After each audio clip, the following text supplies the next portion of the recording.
जय हिंद प्यारे बच्चों, कैसे हैं आप लोग। आशा करता हूं आप लोग सब बढ़िया होंगे। स्वागत है आप सभी का अमेजिंग प्लेटफॉर्म भौतिकी प्लस पर। और क्लास 10th बोर्ड के एग्जाम आ रहे हैं। कई बच्चों के मन में कई सारे सवाल हैं, कई बच्चे परेशान हैं कि सर एग्जाम टाइम आ गया है, किस तरीके से पढ़ाई करें, क्या पढ़ें और कौन सी ऐसी चीजें हैं जिस पर ज्यादा ध्यान दिया जाए, कौन से चैप्टर्स को पहले लगाया जाए, कौन कौन से इंपॉर्टेंट टॉपिक्स हो सकते हैं, किस तरह के क्वेश्चंस को प्रैक्टिस किया जा सकता है, कौन से ऐसे इंपॉर्टेंट रिसोर्सेज हो सकते हैं जिसमें से पढ़ाई की जाए एंड टाइम पर। और इसके अलावा कई बच्चे ऐसे हैं जो बेसिक का मैथ्स का पेपर दे रहे हैं, कुछ बच्चे स्टैंडर्ड मैथ्स लिए होंगे, तो बेसिक और स्टैंडर्ड मैथ्स में क्या अंतर है, ये सारी बातें मैं आप लोगों के लिए इन सभी प्रश्नों के उत्तर लेकर आया हूं। तो आज हम लोग बात करने वाले हैं मैथ्स बोर्ड एग्जाम की स्ट्रेटेजी पर, और क्या स्ट्रेटेजी हो सकती है एग्जाम टाइम पर, किस तरीके से पढ़ना होता है, टाइम मैनेजमेंट कैसे होगा, एग्जाम पेपर देते समय आपको किन बातों का ध्यान रखना है, एग्जाम प्रिपरेशन डेज में आपको किस तरीके से पढ़ाई करनी है, इन सभी बातों पे चर्चा करेंगे। तो चलिए बच्चों शुरू करते हैं बातचीत। तो सबसे पहले बच्चों हम बात करेंगे कि हमारे चैप्टर्स का वेटेज क्या है, यानी कि आपका जो सिलेबस है उसमें हर चैप्टर से कितने कितने मार्क्स का एग्जाम में पूछा जा सकता है, उसका एक अनुमान हम आज लगाएंगे। उसमें हम लोग बातचीत करने वाले हैं। तो देखेंगे भाई रियल नंबर से कितना आ सकता है, पॉलिनोमियल से कितना आ सकता है, वो सारे चैप्टर्स का मैंने आपको एक वेटेज तैयार करके दिया है। अच्छा, ये जो वेटेज है ये एक्चुअली एमपी बोर्ड का जो मॉडल पेपर है उस पर आधारित है, यानी 2026, तो यानी कि टेंटेटिव है, ठीक है। उस पर बहुत ज्यादा आपको रिलाई नहीं करना है, बट हाँ मोटे मोटे तौर पर आपको इन्हीं चैप्टर से इतना इतना ही मिलेगा। मतलब एक दो नंबर ऊपर नीचे हो सकते हैं, बहुत ज्यादा अंतर आपको फर्क इसमें नहीं मिलने वाला है। तो नंबर्स, रियल नंबर्स में से आपको 6 नंबर का आने वाला है। पॉलिनोमियल 5 मार्क्स का आएगा, लीनियर इक्वेशन 7 मार्क्स का आएगा, क्वाड्रेटिक इक्वेशन 5 मार्क्स का आएगा, एपी 5 मार्क्स का आएगा, ट्राइंगल 5 मार्क्स का आएगा, कोऑर्डिनेट ज्योमेट्री भी 5 मार्क्स का है,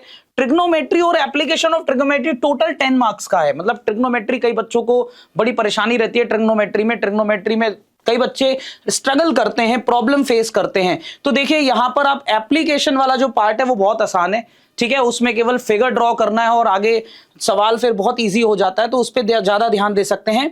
और फिर सर्कल 5 मार्क्स का है, एरिया रिलेटेड टू सर्कल भी 5 मार्क्स का है, surface area and volume 6 marks का है, स्टैटिस्टिक्स 5 मार्क्स का है, प्रोबेबिलिटी 6 मार्क्स का है।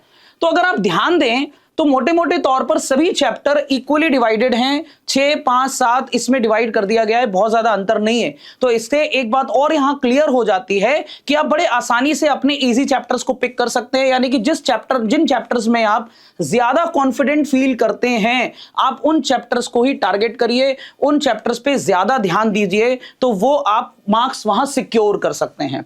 इसके अलावा आप उन चैप्टर्स को भी पकड़ सकते हैं जो चैप्टर्स इजी हैं और जो चैप्टर्स जो हैं ज्यादा स्कोरिंग है, फॉर्मूला बेस्ड है, जैसे कि सरफेस एरिया एंड वॉल्यूम हो गया, स्टैटिस्टिक्स हो गया, एरिया रिलेटेड टू सर्कल हो गया। ये ऐसे चैप्टर्स हैं, अगर आपने फॉर्मूले याद कर लिए, उनको अगर अप्लाई करना आ गया तो आप आसानी से इसमें मार्क्स स्कोर कर सकते हैं।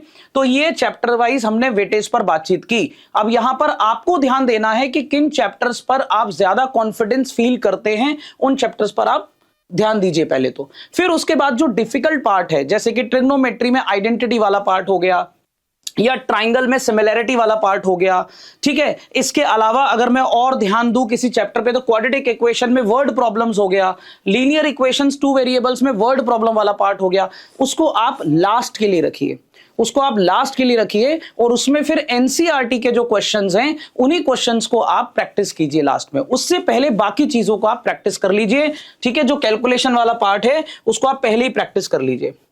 इसके बाद में फिर बहुत ही इंपॉर्टेंट सवाल है ये कि what is the difference between standard and basic mathematics. Question paper में क्या फर्क होगा, पेपर किस तरीके का बनेगा। तो देखिए मैं आपको बता दूं, एमपी बोर्ड के जो पेपर्स हैं बेसिक और स्टैंडर्ड के, उसमें बहुत ज्यादा तो अंतर नहीं है, क्योंकि आपको पेपर एनसीईआरटी बेस्ड होता है, पूरा एनसीईआरटी पर बेस्ड पूरा पेपर रहने वाला है। तो चाहे वो स्टैंडर्ड का पेपर हो या बेसिक का पेपर हो, वो एनसीईआरटी से ही आने वाला है। और उसके साथ साथ आप पिछले वर्षों के पेपर्स को प्रैक्टिस कर लेंगे तो आपको सभी प्रकार के क्वेश्चंस करने में आइडिया लग जाएगा कि किस तरीके के क्वेश्चन एग्जाम में आ सकते हैं। लेकिन फिर भी अगर मान लीजिए उसी कंटेंट में से, उसी रिसोर्स में से अगर ये दो अलग अलग पेपर बनेंगे तो क्या डिफरेंस हो सकता है? तो देखिए, स्टैंडर्ड के पेपर जो मॉडरेट टू चैलेंजिंग रहने वाला है, यानी कि उसमें जो क्वेश्चंस होंगे वो मॉडरेट लेवल के ज्यादा होंगे, इजी पार्ट कम होगा और फिर चैलेंजिंग लेवल तक जाएगा। लेकिन अगर वही बात बेसिक पेपर की करें तो वहां इजी का पोर्शन थोड़ा ज्यादा होगा और फिर पेपर जो है मॉडरेट लेवल तक जाने वाला है। उसके अलावा मैं देख रहा हूं कि एप्लीकेशन बेस्ड फोकस क्वेश्चंस आप पाएंगे स्टैंडर्ड के पेपर में ज्यादा, यानी कि word problem, tricky word problem, unfamiliar scenarios पर बनी हुई भाषा, वैसे आपको एग्जाम्पल देखने को मिल सकते हैं। तो वो प्रैक्टिस आपको करनी पड़ेगी। उसके अलावा इसमें अगर देखें तो फंडामेंटल कॉन्सेप्ट, यानी कि सीधी सीधी लैंग्वेज थोड़ी आसान होगी, कॉन्सेप्चुअल बेस्ड होगी, सीधे सीधे आपसे बातचीत करेगा। इसके बाद में इंटीग्रेटेड प्रॉब्लम्स आप स्टैंडर्ड पेपर में पा सकते हैं। इंटीग्रेटेड प्रॉब्लम मतलब अगर किसी चैप्टर का फॉर एग्जांपल मैं सिमिलैरिटी का कोई सवाल ले लेता हूं तो सिमिलैरिटी के अंदर वो थोड़ी सी क्रिटिकल प्रॉब्लम बना देगा, या फिर अगर सरफेस एरिया को कोई सवाल है उसके अंदर फॉर एग्जांपल थोड़ा बहुत ज्योमेट्रिकल रूल लग जाएगा, या फिर एरिया रिलेटेड टू सर्कल का कोई कॉन्सेप्ट है उसमें प्रोबेबिलिटी इंक्लूड हो सकती है। इस तरह का इंटीग्रेटेड प्रॉब्लम आ सकता है। लेकिन बेसिक में वो संभावना काफी कम रहेगी, वो स्ट्रेट फॉरवर्ड ही क्वेश्चन रहने वाला है। तो ये थोड़ा अंतर है। बट ये फिर बोलने वाला हूं कि आपको एनसीईआरटी पर रिलाय करना है पूरी तरीके से। अगर आप एनसीईआरटी को बहुत अच्छे से प्रैक्टिस कर लेते हैं, उसके सारे एग्जांपल्स और क्वेश्चंस लगा लेते हैं, तो आपको कॉन्फिडेंस आएगा, आपको आइडिया लगेगा कि किस तरीके के क्वेश्चन एग्जाम में आएंगे। इसके बाद फिर जो एक और इंपॉर्टेंट बात है कि हमारा क्वेश्चन पेपर डिजाइनिंग कैसा होता है। क्वेश्चन पेपर डिजाइनिंग का मतलब हो गया कि भाई पेपर में किस तरीके के क्वेश्चंस कितने कितने आएंगे। तो ठीक है, तो आपको मैं बता देता हूं कि जनरल इंस्ट्रक्शंस जो हैं ये हम यहां पर देख रहे हैं मैथमेटिक्स के पेपर के। तो आपको टोटल नंबर ऑफ क्वेश्चंस 23 मिलने वाले हैं, 3 आवर्स का टाइम रहता है और मैक्सिमम मार्क्स 75 रहता है। ठीक है, इसमें आपको जनरल सेक्शन में मेन बातें समझ लेनी चाहिए, क्योंकि कई बार हम एग्जाम टाइम पर इन बातों को कई बार ध्यान नहीं देते हैं। ठीक है, जल्दबाजी में रहते हैं, नर्वसनेस रहती है, तो कुछ इंपॉर्टेंट बातें हम ध्यान नहीं दे पाते। सारे क्वेश्चंस अटेम्प्ट करने होते हैं। उसके बाद में 1 से लेकर 5 तक आपके ऑब्जेक्टिव बेस्ड क्वेश्चंस हैं, यानी कि उसके अंदर MCQs, fill in the blanks, matching, true false and 1 word answer आने वाला है। आपको कई मायने में ये पता होना चाहिए कि 1 वर्ड आंसर जो है उसका आंसर किस तरीके से देना है। वहां पर बच्चे कई बार गलती कर देते हैं। देखिए, हमें कई बार आता हुआ क्वेश्चन हम उसको सही डिलीवर अगर नहीं कर पाएंगे तो वहां हमसे मिस्टेक हो गई। मैं आपको एक उदाहरण देके समझाता हूं। फॉर एग्जाम्पल मैंने बोला कि अगर मैं 3 कॉइन को एक साथ टॉस करता हूं, तो अगर 3 कॉइन्स को हम टॉस करें तो टोटल नंबर ऑफ आउटकम्स क्या होंगे। तो 3 कॉइन्स को टॉस करने पर टोटल नंबर ऑफ आउटकम्स हमें निकालने हैं, लेकिन एक बच्चा वहां लिखकर आ रहा है सारे सैंपल स्पेस, यानी कि हम रिजल्ट लिखकर आ रहे हैं। तो फॉर एग्जांपल हमने रिजल्ट लिख दिया H, T, जबकि हमसे पूछा गया है नंबर ऑफ आउटकम्स। तो नंबर ऑफ आउटकम्स की अगर बात कर रहा है तो आपको सीधे सीधे वहां पर आंसर देना है 8। तो आपको 1 वर्ड में वो बात लिखनी है जो पूछी गई है। वैसे ही मैचिंग में भी थोड़ा सा ध्यान देना है। कई बार मैचिंग में अगर एक हमने गलत मैच कर दिया तो फिर बाकी डिस्टर्ब हो जाता है। तो ये ऐसा पोर्शन है जिसमें आप अच्छा स्कोर कर सकते हैं। तो इसमें आप थोड़ा सा ध्यान दें, एक थोड़ा समय भी दें, क्योंकि आपका पेपर इतना लेंथी नहीं रहने वाला है। आपके पास पर्याप्त समय होगा पूरे क्वेश्चंस को अटेम्प्ट करने के लिए। तो आप बहुत अच्छे से इसको ध्यान से करेंगे तो यहां बहुत अच्छा स्कोर आप कर सकते हैं 1 to 5 क्वेश्चन नंबर्स तक। हर क्वेश्चन के अंदर 6 पार्ट आपको मिलने वाले हैं। बड़े आराम से आप इसमें स्कोर करेंगे। इसके बाद में इंटरनल चॉइसेस हर क्वेश्चंस में रहती ही हैं। क्वेश्चन नंबर 6 से लेकर 23 ये जो क्वेश्चंस रहने वाले हैं, ठीक है, ये इन क्वेश्चंस में इंटरनल चॉइसेस रहेंगी। और उसके बाद में फिर रहता है कि draw neat and clean figure wherever required. जहां पर आप फिगर ड्रॉ कर रहे हैं, ठीक है, वो उसमें आप बहुत अच्छे से नीट एंड क्लीन फिगर बनाएं। For example height and distance का कोई क्वेश्चन आ रहा है, यानी एप्लीकेशंस ऑफ ट्रिग्नोमेट्री का, तो उसमें फिगर आप बनाते समय पेंसिल का यूज करें। कई बच्चे फिगर पेन से बना लेते हैं। तो आपका अप्रोच भी टीचर देखता है कि भाई आप एग्जाम अगर दे रहे हैं तो आपकी अप्रोच कैसी है। आपका अप्रोच कैजुअल नहीं होना चाहिए कि हम बस जो हमें समझ में आया वैसा हमने कर दिया। आपका राइटिंग स्किल बहुत अच्छा होना चाहिए। अगर आप फिगर भी बना रहे हैं तो बहुत नीट एंड क्लीन बनाइए। वहां पर जो भी आप सॉल्यूशन में लिख रहे हैं वहां पर आपको वो सिंबल फिगर के अंदर शो करना है। मतलब अगर कोई ट्रिग्नोमेट्री या फॉर एग्जांपल ज्योमेट्री का सवाल कर रहे हैं, सिमिलैरिटी का सवाल कर रहे हैं, तो वहां पर अगर मैंने किसी एंगल को x माना है फिगर में एंगल x है नहीं, सॉल्यूशन में हम x लिख रहे हैं, टीचर ढूंढ रहा है भाई वेयर इज x, तो वो फिगर के अंदर भी आपको मार्क करना पड़ेगा। तो उसको बोलते हैं लेबलिंग, प्रॉपर तरीके से लेबलिंग होनी चाहिए फिगर की, नीट एंड क्लीन होना चाहिए।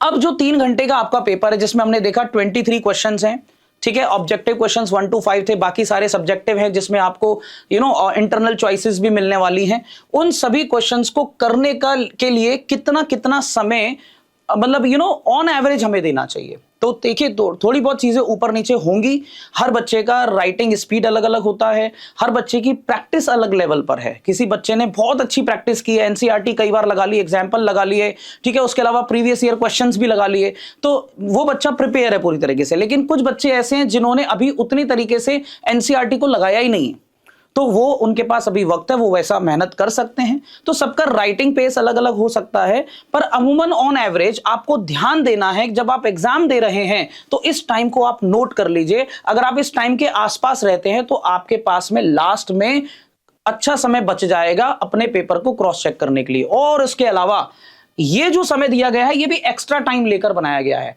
यानी कि इसमें एक्स्ट्रा टाइम मैंने डाला हुआ है। For example question number 1 to 5 की अगर मैं बात करूं, जिसमें हर एक क्वेश्चन के अंदर 6 पार्ट्स होते हैं, ठीक है, ऑब्जेक्टिव क्वेश्चंस, वो 40 मिनट दिए जा रहे हैं। तो 40 मिनट के अंदर वो सारे क्वेश्चंस आपको करने हैं, आपके पास पर्याप्त समय है। 6 एमसीक्यू करने हैं आपको, फिलअप्स करने हैं, मैचिंग करना है, ट्रू फॉल्स करना है, वन वर्ड करना है।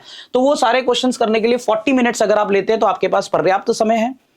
6 से लेकर 17 तक के जो क्वेश्चंस होते हैं उन्हें करने के लिए आप 16 मिनट्स ले सकते हैं, यानी कि यहां से अगर हम टोटल काउंट करें तो ये टोटल 12 क्वेश्चंस हो गए, ठीक है। इन 12 क्वेश्चंस को करने के लिए आप 60 मिनट का समय ले रहे हैं, यानी कि अमूमन 5 मिनट हर क्वेश्चन को आप दे रहे हैं, पर्याप्त समय है क्योंकि ये शॉर्ट आंसर टाइप क्वेश्चंस है, ठीक है। और उसके बाद में very short answer type questions हैं, और इसके बाद में 18 to 20 आपको 3 मार्क्स के क्वेश्चन जो मिल रहे हैं वो कितने 30 मिनट में अंदर करने हैं, तो 3 क्वेश्चन के लिए पर्याप्त समय है। उसके बाद में 21 से 23 भी 3 क्वेश्चंस को करने के लिए आपके पास 12 मिनट हर क्वेश्चन के लिए दिया गया है, तो ये पर्याप्त समय है। टोटल 36 मिनट्स यहां पर हो रहे हैं। इतने समय में बड़े आराम से आप पेपर को खत्म अगर करते हैं, और मैं इस टाइम का टोटल अगर लगा दूं तो टोटल कितना होने वाला है भाई 166 मिनट्स, यानी कि अभी भी आपके पास में 14 मिनट्स बच रहे हैं पेपर को सॉल्व करने के लिए। तो इसका मतलब उतने समय में आप पेपर को क्रॉस चेक कर सकते हैं। आप ये देख सकते हैं कि मेरे से मिस्टेक्स कहां हो गई।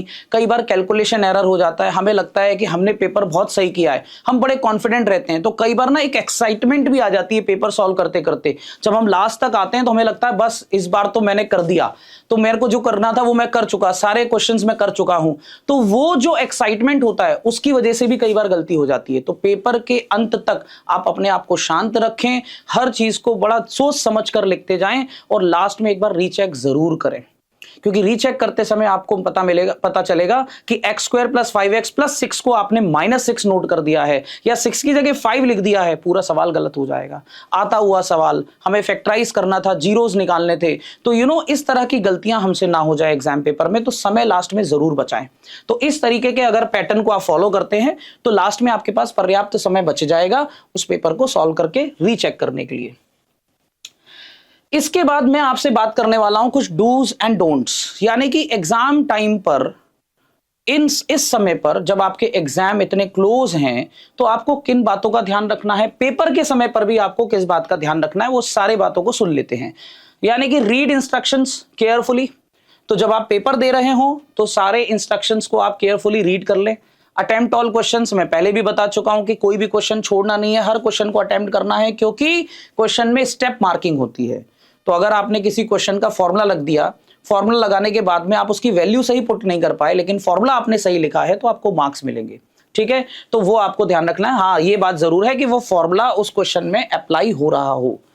Choose only one option where given, अगर कहीं ऑप्शंस दिए गए हैं तो आप एक ही ऑप्शन लिखें, उसमें कुछ भी किसी भी तरीके का ओवर राइटिंग ना करें, ऑप्शन बड़ा क्लियरली मेंशन करें, उसका आंसर बड़ा क्लियरली मेंशन करें। राइट स्टेप वाइज आंसर, जैसे कि मैंने आपको बताया स्टेप्स के मार्क्स होते हैं, तो अगर आप स्टेप वाइज लिखेंगे तो उससे आपको बहुत फायदा मिलेगा। हर स्टेप को बड़ा क्लियरली मेंशन करें। अगर आप ट्रिग्नोमेट्री आइडेंटिटी लगा रहे हैं तो वहां आप आइडेंटिटी को मेंशन करें, ठीक है। कोई और स्पेशली ज्योमेट्री के टाइम पर अगर आप कोई ज्योमेट्री का क्वेश्चन कर रहे हैं, वहां पर ज्योमेट्री के क्वेश्चन में कोई प्रॉपर्टी हमने यूज कर ली, ठीक है, ट्राइंगल का कोई प्रॉपर्टी यूज कर लिया, भाई आपने SAS सिमिलैरिटी लगाया, ब्रैकेट में लिखना पड़ेगा SAS सिमिलैरिटी क्राइटेरिया से हमने ये आंसर निकाला है। है, बाय CPST मुझे रिजल्ट मिला है, तो ब्रैकेट में वो लिखना ना भूलें। लास्ट में हेंस प्रूव्ड, अगर कोई थ्योरम आप प्रूव कर रहे हैं तो हेंस प्रूव्ड लिखना ना भूलें। अगर कोई भी क्वेश्चन आपने सॉल्व किया है उसके आंसर को आप रेक्टेंगल में क्लोज जरूर करें, अपने आंसर को बॉक्स करना ना भूलें। कीप योर हैंडराइटिंग क्लियर, अपनी हैंडराइटिंग को साफ रखें। यस, आपका प्रेजेंटेशन वाकई में काम करता है। अगर आपका प्रेजेंटेशन बहुत अच्छा है तो फिर आपकी कॉपी देखिए एक स्मूथ हो के साथ में चेक होती है, एक फ्लो के साथ में चेक होती है, तो वहां पर भी आपको एक एडवांटेज मिलेगा। इसके अलावा क्या नहीं करना है, तो do not leave questions unanswered, यानी कि किसी भी उत्तर को खाली ना छोड़ें, किसी भी क्वेश्चन को अनअटेम्प्ट ना करें, हर क्वेश्चन का उत्तर देने का प्रयास करें और जितना आता है वो पूरा लिखें। ठीक है, डोंट ओवरराइट और स्क्रिबल, किसी भी प्रकार की ओवर राइटिंग नहीं करनी है। अगर कोई गलती हो भी गई है तो वहां पेंसिल से आप उसको कैंसिल कर दें या फिर उसको प्रॉपरली कट करके कैंसिल कर दें। 10 बार कट ना करें, एक बार कट करके कैंसिल करके नेक्स्ट पेज पे आप आ जाएं।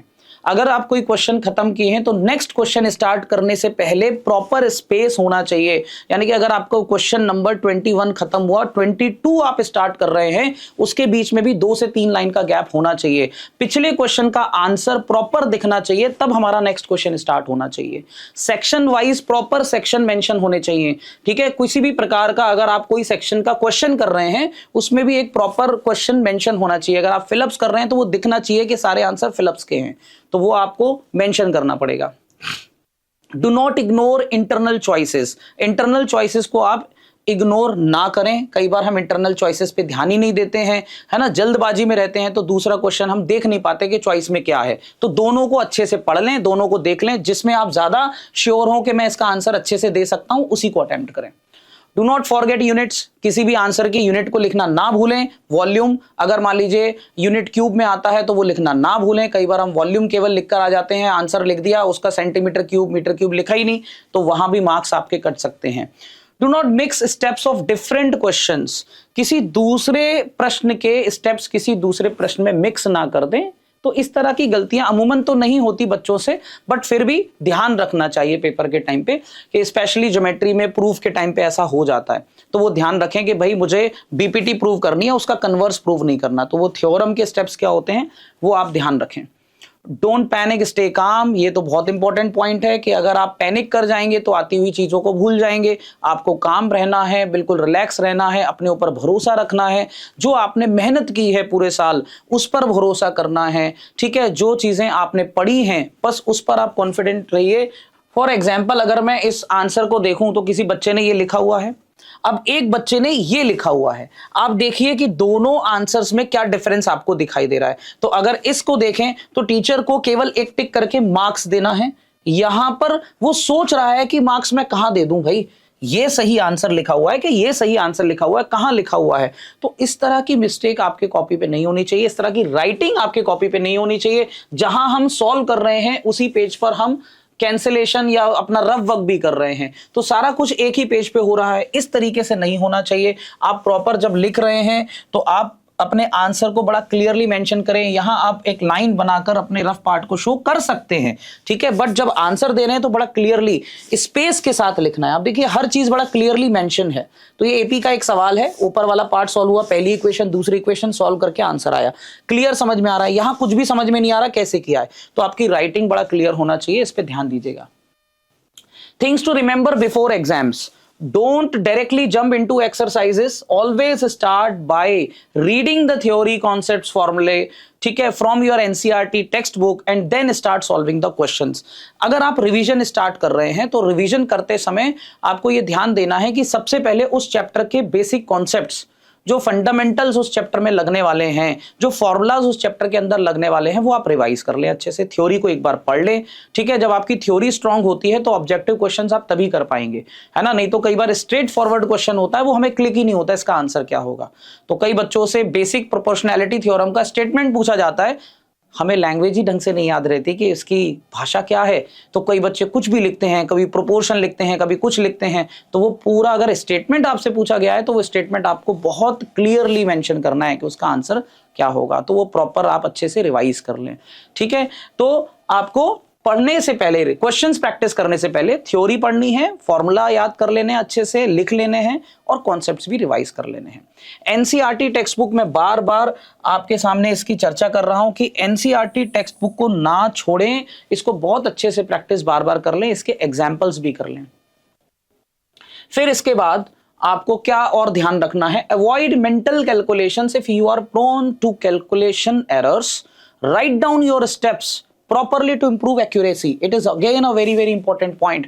देखिए ये पॉइंट हर बच्चे के साथ तो लागू नहीं होगा, क्योंकि कुछ बच्चे मेंटली कैलकुलेशन में they are very fast, they are very good, but जो बच्चे बहुत अच्छे नहीं हैं, जिनसे कैलकुलेशन एरर्स होते हैं, जिनसे सिली एरर्स होते हैं, है ना, तो उन्हें इस बात को थोड़ा अलग ढंग से लेना है, पॉजिटिवली लेना है। इसमें यह कहना चाहते हैं हम कि सिली एरर्स को अगर अवॉइड करना है तो आप उसको लिख कर देख लें, रफ पार्ट में सॉल्व करके देख लें। हर चीज को मेंटली सॉल्व करके जल्दी जल्दी करने के चक्कर में दिमाग में ही सॉल्व करके लिखकर आप गलती कर सकते हैं। तो अगर आपसे सिली एरर्स होते हैं, अगर आपसे कैलकुलेशन मिस्टेक्स होती हैं, तो एग्जाम टाइम पे हम वो रिस्क क्यों लें भाई, है ना। वो प्रैक्टिस हम बाद में कभी कर लेंगे मेंटल मैथ्स, तो उस समय आपको क्या करना है, उस समय आपको बहुत ज्यादा उस पर रिलाई नहीं करना है, आपको लिखकर ही कैलकुलेशन करनी है। बहुत बेसिक कैलकुलेशन के अलावा जो कैलकुलेशन होती है मैं उसकी बात कर रहा हूं, तो जिससे आप कैलकुलेशन एरर से बच जाएंगे और अपने स्टेप्स को बड़ा क्लियरली वहीं पर लिखकर ही सॉल्व करके दिखा दें टीचर को, भाई ऐसे आया आंसर।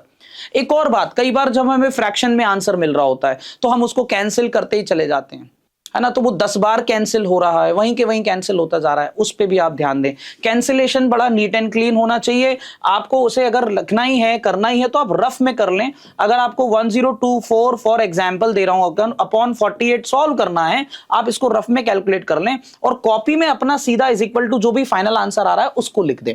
यानी कैंसिलेशन आपको बहुत ज्यादा बार बार पेन से कट करके नहीं लिखना है। बहुत बेसिक बातें हैं ये, लेकिन हम इस तरह की गलतियां कर देते हैं। अगर आपको करना भी है तो आप उस समय पेंसिल का यूज कर लें तो ज्यादा बेहतर होगा, तो वो क्लियरली दिखता है आपने क्या किया हुआ है। इसके अलावा प्रायोरिटाइज करें अपने चैप्टर्स को कि कौन से चैप्टर्स आपको इजी लगते हैं, किन चैप्टर्स में आप ज्यादा अच्छे कंफर्ट फील करते हैं, ठीक है। हाई स्कोरिंग चैप्टर्स पे ज्यादा ध्यान दें। उसके बाद में जैसे रियल नंबर्स है, कोऑर्डिनेट ज्योमेट्री है, स्टैटिस्टिक्स, अलजेब्रा के जो चैप्टर्स है, मैंने ये सारी बातें आपसे कर ली हैं। इसके साथ साथ surface area and volume, area related to circle पे भी ध्यान दे लेना। फॉर्मूला बेस्ड है, सीधे सीधे उसमें आता क्या है भाई, एरिया ऑफ सेक्टर निकालने को आएगा, एरिया ऑफ सेगमेंट निकालने को आएगा, लेंथ ऑफ आर्क आएगा। अब लेंथ ऑफ आर्क के साथ साथ में कई बार एंगल नहीं दिया होता, लेकिन एरिया ऑफ सेक्टर हमसे पूछ लिया जाता है, तो 1/2 ln2r वाला फॉर्मूला भी आप ध्यान में रखना, वो 2 नंबर में सीधे सीधे अप्लाई हो जाएगा, ठीक है। उसके अलावा आप ज्योमेट्री में थोड़ा सा प्रॉब्लम है भाई, ट्रिग्नोमेट्री, इसको लास्ट के लिए रख लीजिए। एंड टाइम पर क्या करना है भाई, एनसीईआरटी करनी है। यानी कि अगर मैं ज्योमेट्री की बात करूं तो ज्योमेट्री में ले दे के 2 चैप्टर्स है आपको, एक तो सिमिलर ट्राइंगल्स पढ़ना है, सिमिलर ट्राइंगल्स पढ़ना है, और सिमिलर ट्राइंगल्स के बाद में दूसरा चैप्टर है सर्कल्स।